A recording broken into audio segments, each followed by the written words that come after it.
Hey everybody, my name is Stu, aka Paint You Up 824, and this is going to be my reaction video to my Shocker RSX coming back from GOG Paintball from servicing and how it shoots and performs. Enjoy. Alright guys, the Shocker came back from SP.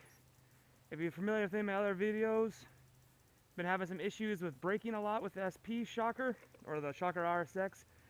So I got back from SP, we're going to be doing a shooting video here.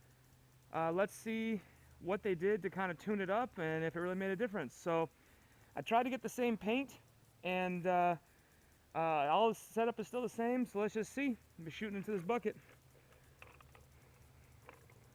So hope I can not hit the tree here.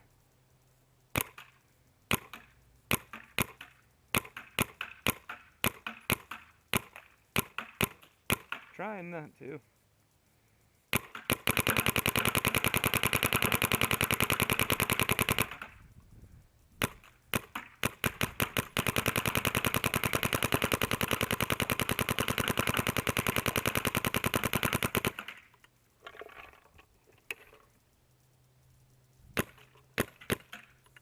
Had one ball break.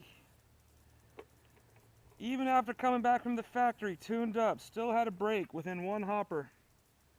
That's no good. Let me put through another pod, we'll see.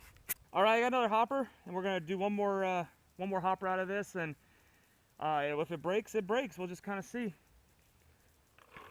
Here it goes. Oh man, there it is.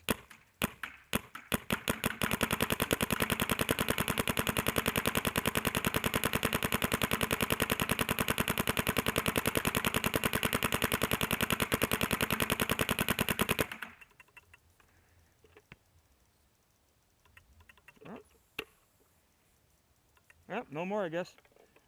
Oh, I hear one in there. And I missed, of course. So, I mean, that time, no breaks out of that one, which is great. And let's talk about it more inside. All right, I said we were going inside, but I couldn't help it. I had just a little bit of paint left. I'm gonna do one more hopper. So I had one break, two hoppers. I'm gonna run a third one just for good measure, just to see.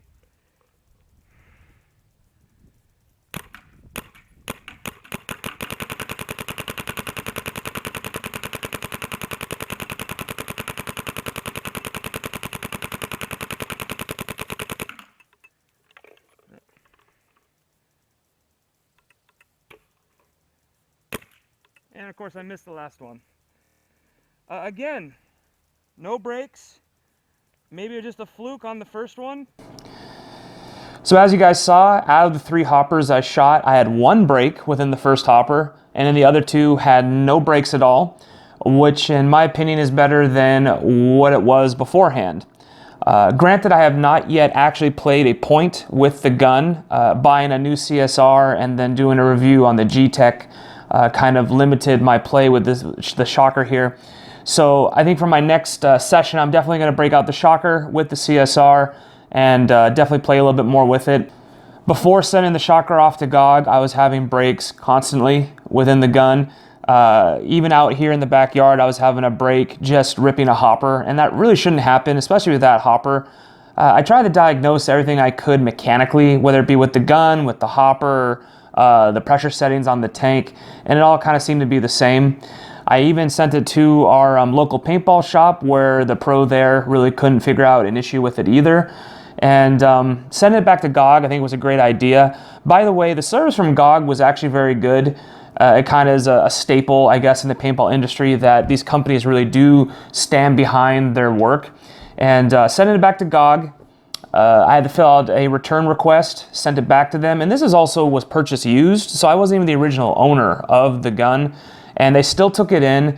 They still basically did a cleaning, tuning, replacing of all the O-rings, and a readjustment of the regulator. And they said that they shot through a couple hoppers with no problems. So honestly, that's all I could ask for from them, and that's all I was really looking for. And any other problems that might happen with this gun, or I guess any gun in general, I think now is going to have to be kind of diagnosed as bad quality paint, which is unfortunate because all the paint is purchased from the local field. I guess this means that if I'm having paint problems, it's either a bore sizing issue, which I think that's not too much of an issue because it's kind of easy to do, or it just maybe signifies that I need to spend the extra $10 on higher quality paint. That seems to be the kind of long and short of it. So yeah, may have to spend the extra $10 on nicer paint, but if that paint is going to allow you to shoot, quality shots throughout the day, not have to deal with the frustration of breaking paint all the time and just making your day kind of miserable, I think it's worth it. So an extra $10 here or there, what can you do? As long as you get, good performance out of your gun, that's all that matters. And I think sending it back to GOG was the best thing for it. As I purchased it used from the buy, sell, trade group on Facebook. That was my first major purchase on that group. And I'd like to talk about that a little bit right now, actually. So when I was introduced to the buy, sell, trade group on Facebook for paintball, my eyes lit up.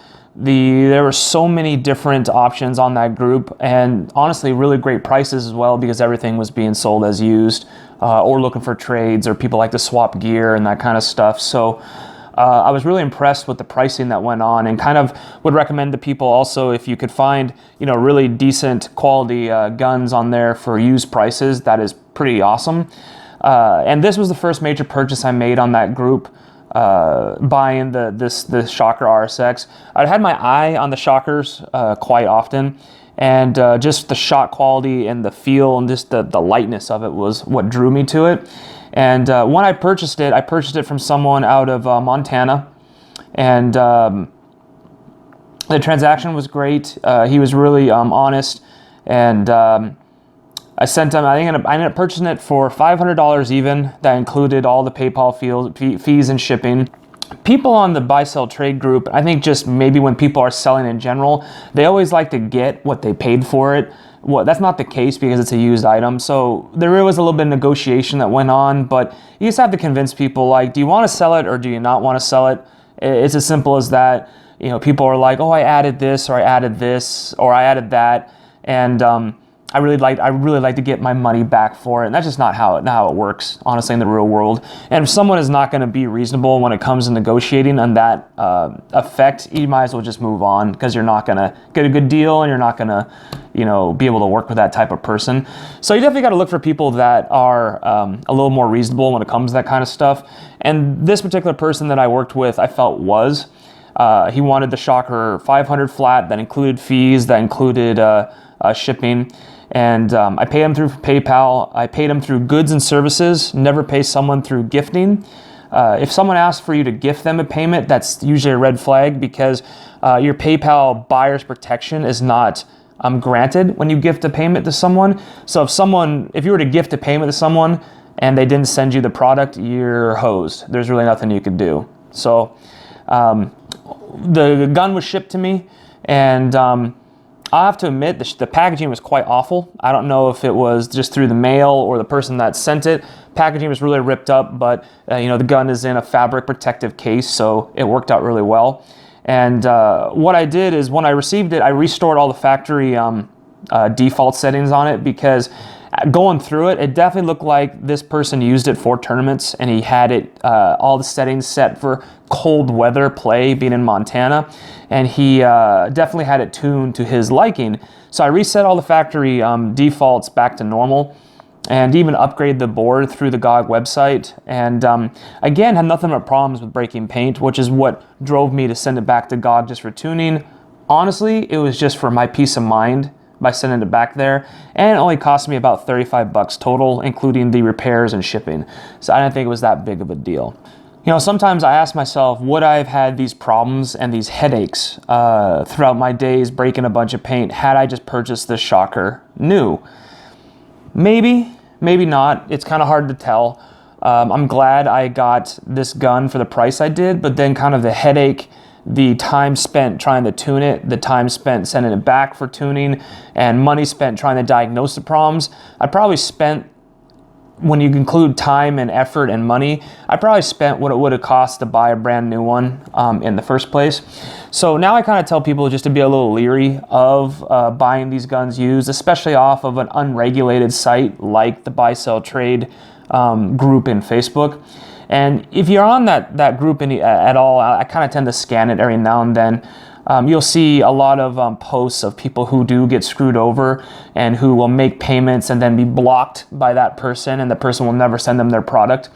And apparently PayPal, because PayPal is the main transaction site that's used, even if you send them the money through the goods and services portion and not gifting it to them, PayPal sometimes will not kind of reimburse you your money because it's kind of like you're purchasing at your own risk type of thing.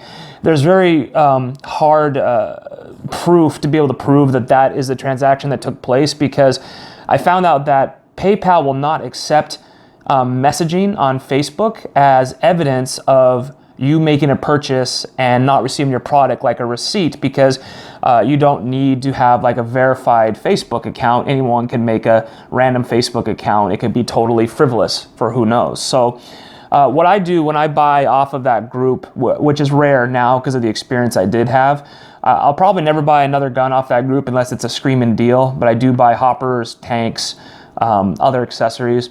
What I like to do is, since PayPal doesn't use the messaging as evidence for settling the dispute, I actually ask the person to send me a receipt, in a sense, through text message. So when I kind of complete the transaction through Facebook messaging, I'll tell them, here's my phone number, please send me basically what you sent me in the instant messaging on Facebook, but via text message. And that will kind of serve as my receipt of the purchase. And that, coming from a verified phone number of that is the individual who is in fact selling me this item, is enough evidence for PayPal to resolve the dispute, boot them from PayPal, and refund your money if someone kind of screws you out of it. So just be leery of that. Ask them to send you maybe a text message for a receipt, or email as a receipt. That's a little bit better as well. And it just kind of be aware that they don't utilize Facebook messaging as evidence to resolve a dispute. So a lot of posts on that group for people that just got kind of screwed over, and it's unfortunate. So you just kind of do your due diligence, do your checks. A lot of people on that group do what's called legit checks. So they'll post on the group, legit check on this person, and they're basically asking if anyone's done business with this person in the past, and they're just kind of making sure that the person has done quality business in the past. And I think that's a good idea. And if anyone asks legit checks on people that I've done business with, I'm happy to mention, yes, I've purchased from them, the transaction was smooth, and it's all good. And it is, it's all just for peace of mind. And so when you're on that site, just be leery of that stuff. And like anyone ever says, if it's a deal that's too good to be true, it probably is, and maybe just move on. Or if you run into someone who just is unreasonable with their negotiations or their pricing, just move on. And there will be other items out there. So that's just a little recap on my shocker coming back from GOG Paintball, and a little bit of info on the buy, sell, trade group on Facebook, coming from experiences of my own. I think I'll do an in-depth review on the Shocker RSX when I get a little bit more gameplay with it, a little more feel for it, so I can give a more accurate in-depth review on how I really expect it. Now that's been tuned by the company and professionals, I feel like I can get a more accurate and legit representation of what it really should be shooting like and be acting like. So more on that to come. I think on my next session I'll be playing with this quite a bit. It's tough now having a CSR to put down a CSR and go for something like this, but I still love my G-Tech. I still love my Shocker RSX. CSR is going to be in the works as well. But I just want to again thank everyone for watching. Thank you all to my subscribers. Make sure if you're not a subscriber to please hit that subscribe button. It doesn't hurt. It does nothing but help me. Hit that thumbs up. Hit that like button. Share with your friends or others who are interested in paintball. Again, I really enjoy talking to you, interacting with you guys on YouTube, talking to you guys like you're just a part of my buddies. Love talking paintball, love answering questions, love the conversations down below, so be sure to comment as well. Again, more giveaways to come in the future, not yet on this video, but keep tuning in because giveaways will continue. And I like to say, keep supporting your local paintball fields, and please have a good day. Thanks. What was I saying? Ah,